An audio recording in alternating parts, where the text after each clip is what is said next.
అధికారంలోకి రాగానే అరాచకాలు సృష్టించిన వారికి వడ్డీతో సహా చెల్లిస్తామన్నారు టీడీపీ అధినేత చంద్రబాబు నాయుడు.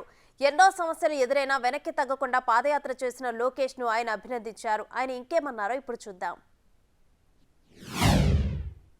చేతనైతే సహకరించాలి, చేత కాకపోతే ఇంట్లో పడుకోవాలి. కానీ పోలీసులు అడ్డం పెట్టుకుని ఎన్ని ఇబ్బందులు పెట్టారో కడాన నా ఎవరైతే యువగళం వాలంటీర్లు జైలుకు పోయి వచ్చారంటే, అటెంప్ట్ మర్డర్ కేసు పెట్టారంటే తమ్ముళ్ళు భయపడద్దండి. మీ కష్టాలు నేను చూసా. తప్పకుండా వడ్డీతో సహా తిరిగి అప్పజెప్పే బాధ్యత తెలుగుదేశం పార్టీ తీసుకుంటుందని చెప్పి కూడా నేను మీకు తెలియజేస్తున్నా. యువగళం జనగణంగా మారి ప్రజా గర్జనకు నాంది పలికింది. జాబ్ క్యాలెండర్ ప్రతి సంవత్సరం పెడతా అన్నాడా లేదా? జనవరిలో పెడతా అన్నాడా లేదా? 5 జనవరిలో అయిపోయినాయా లేదా? పెట్టాడా అని మిమ్మల్ని అడుగుతున్నా. ఒక్క ఉద్యోగం ఇవ్వలేదు.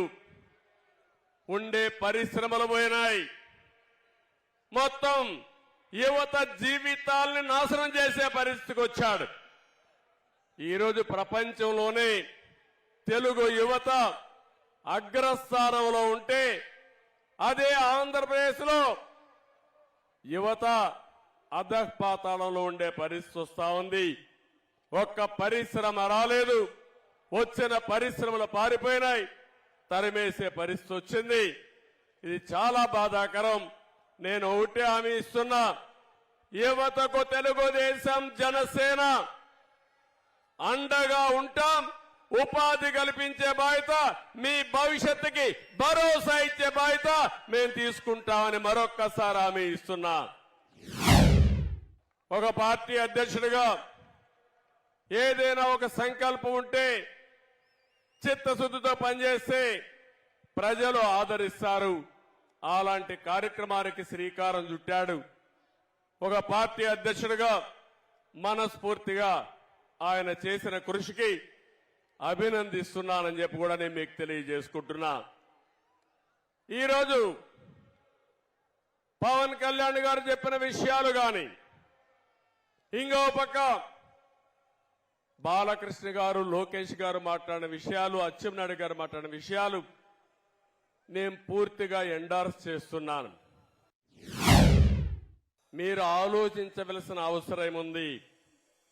ఇది జనసేన తెలుగుదేశం పార్టీల కోసం కాదు, లేకపోతే నా కోసం, పవన్ కళ్యాణ్ కోసం కాదు.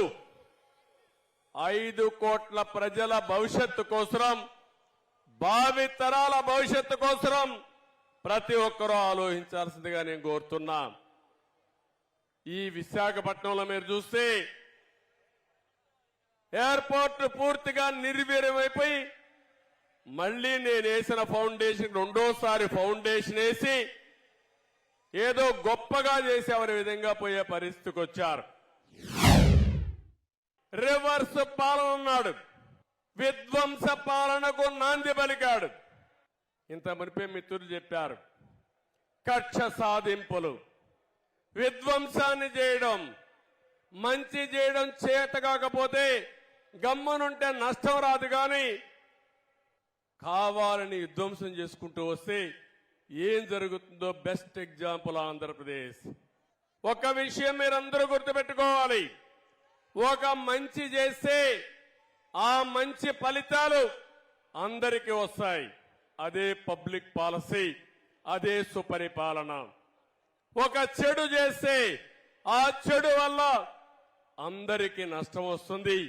అదే ఈరోజు ఈ జగన్మోహన్ రెడ్డి చేసే పని. ఒక్క ఛాన్స్ అన్నాడు. నేను పవన్ కళ్యాణ్ గారిని మనస్ఫూర్తిగా అభినందిస్తున్నాను. ఒక మాట ఆయన చెప్పాడు, నవ్ ఆర్ నెవర్. ఇప్పుడు గాని మనందరం కలవకపోతే, వైసీపీ వ్యతిరేక ఓటు చీలకుండా కాపాడుకోకపోతే ఈ రాష్ట్రాన్ని కాపాడలేమని బేషరతుగా ముందుకొచ్చిన వ్యక్తి పవన్ కళ్యాణ్ గారు. దానికి మనస్ఫూర్తిగా అభినందిస్తున్నానని చెప్పి నేను మీకు తెలియజేస్తున్నా. ఇంకొక మాట కూడా చెప్పాడు, వైసీపీ విముక్త ఆంధ్రప్రదేశ్ గా ఆంధ్రప్రదేశ్ ఉండాలని కోరాడు. రాజకీయాల్లో పార్టీలు పెట్టే స్వేచ్ఛ ఎవరికైనా ఉంది, తప్పు లేదు, ప్రజలు ఎంపిక చేసుకుంటారు. కానీ రాష్ట్రాన్ని సర్వనాశనం చేసే హక్కు మాత్రం ఎవ్వరికీ లేదు.